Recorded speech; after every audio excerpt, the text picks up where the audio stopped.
കാസർഗോഡ് പഴയ ബസ് സ്റ്റാൻഡിൽ ബസ് കാത്തിരിപ്പ് കേന്ദ്രമില്ലാതെ യാത്രക്കാർ വലയുന്നു. പൊരിവെയിലിൽ ബസ്സിനായി കാത്തുനിൽക്കേണ്ട ഗതികേടിലാണ് സ്ത്രീകളും കുട്ടികളും ഉൾപ്പെടെയുള്ള യാത്രക്കാർ. ഈ വിഷയത്തിൽ അധികൃതർ ഇടപെട്ട് അടിയന്തര നടപടി സ്വീകരിക്കണമെന്ന ആവശ്യം ശക്തമാകുന്നു. ആധുനിക രീതിയിലുള്ള മോഡുലർ ഓപ്പറേഷൻ തിയേറ്ററോടുകൂടി തിമിര ശസ്ത്രക്രിയാ രംഗത്ത് വ്യക്തിമുദ്ര പതിപ്പിച്ച ഡോക്ടർമാരുടെ സേവനത്തോടൊപ്പം ആധുനികവും നൂതനവുമായ ചികിത്സാ ഉപകരണങ്ങളും Mayya eye care centre movie max തിയേറ്ററിന് എതിർവശം കാസർഗോഡ്.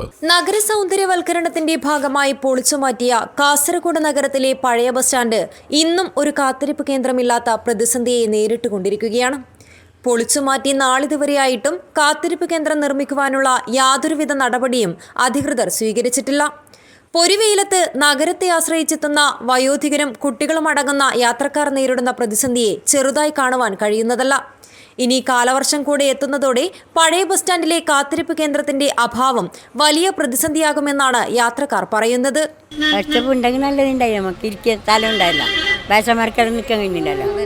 കുട്ടികൾക്കെല്ലാം നിൽക്കുന്നതിന് അവിടെ ഇരിക്കാനും നല്ലതായിരുന്നു. ഒരു 1.5 മണിക്കൂറായി ഇവിടെ കാത്തിരിക്കുന്നത്. ഇരിക്കാനോ ഒന്നും ഒരു സൗകര്യമില്ല. ഈ ചൂടാണ്, ഭയങ്കര ചൂട്. ചെറിയ കുഞ്ഞുണ്ട്, കുഞ്ഞുങ്ങൾക്കെല്ലാം ഭയങ്കര ചൂടുണ്ട്. എന്നെ മഴ വന്നാൽ തീരെ നിൽക്കാൻ പറ്റില്ല. കാസർഗോഡ് ജനറൽ ആശുപത്രി, ഗവൺമെന്റ് ഹയർ സെക്കൻഡറി സ്കൂൾ ഉൾപ്പെടെയുള്ള സർക്കാർ സ്ഥാപനങ്ങളും കച്ചവട കേന്ദ്രങ്ങളും ഉൾപ്പെടെ സാധാരണക്കാരായ ജനങ്ങൾക്ക് ഒഴിച്ചുകൂടുവാനാവാത്ത വിധം പഴയ ബസ് സ്റ്റാൻഡിനെ ആശ്രയിക്കേണ്ടി വരുമ്പോഴും ഒരു കാത്തിരിപ്പ് കേന്ദ്രം എന്നത് യാത്രക്കാർക്ക് സ്വപ്നം മാത്രമാവുന്നു.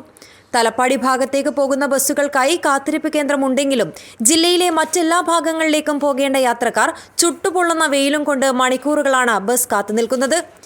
ഇനി മഴയും എത്തുന്നതോടെ എന്തു ചെയ്യുമെന്നറിയാതെ പ്രതിസന്ധിയിലാണ് യാത്രക്കാർ. സ്ത്രീകളും കുട്ടികളും പ്രായമായവരും അടങ്ങുന്ന ആയിരക്കണക്കിന് പേരാണ് ദിവസവും കാസർഗോഡ് നഗരത്തിലെ ഈ പഴയ ബസ് സ്റ്റാൻഡ് ആശ്രയിച്ച് വന്നു പോകുന്നുള്ളത്. പഴയ ബസ് സ്റ്റാൻഡിൽ ഒരു കാത്തിരിപ്പ് കേന്ദ്രമില്ല എന്നത് വലിയൊരു പ്രതിസന്ധിയായി തന്നെ തുടരുകയാണ്. അധികൃതർ എത്രയും പെട്ടെന്ന് തന്നെ ഒരു നടപടി സ്വീകരിക്കുമെന്ന പ്രതീക്ഷയിലാണ് യാത്രക്കാർ. ക്യാമറാമാൻ ഗണേഷ് കുമാറിനോടൊപ്പം മനീഷ ആമി, KCN ന്യൂസ്, കാസർഗോഡ്.